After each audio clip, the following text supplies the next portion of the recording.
ہے، ہم نے در در پہ جا کے دھکے کھانے ہوتے ہیں، ٹھڈے کھانے ہوتے ہیں، ذلیل ہونا ہوتا ہے، نہیں ترلا پایا تو اللہ رسول دی بارگاہ وچ ترلا نہیں پایا۔ یہ ہماری ایک بات یاد رکھنا، اہل سنت و جماعت کا یہ عقیدہ ہے، دینے والا رب ہے، دینے والا رب ہے۔ کیونکہ یہ بس ہمیں سنا نہیں جاتا، وہ دیکھو جی وہ سنی شرک کرتے ہیں، وہ دیکھو جی وہ کرتے ہیں، انہیں کہا تمہیں تو پتہ ہی نہیں، جے ہو جا ساڈا توحید دا عقیدہ تہاڈا تے ہو ہی نہیں سکدا۔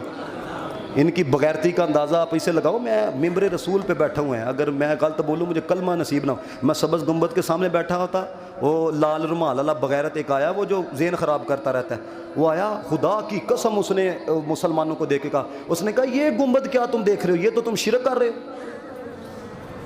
ان گنبد دیکھنا یہ شرک ہے تو مجھے بتاؤ مسلمانی کیا ہے، یہ گنبد دیکھنا شرک ہے تو مجھے بتاؤ کلمہ پڑھنے کا فائدہ کیا ہے۔ وہ ایک گنبد تو وہ ہے، دل دکھیا ہوئے بندہ جو دیکھتا ہے دل کے اندر سکون آ جاتا ہے۔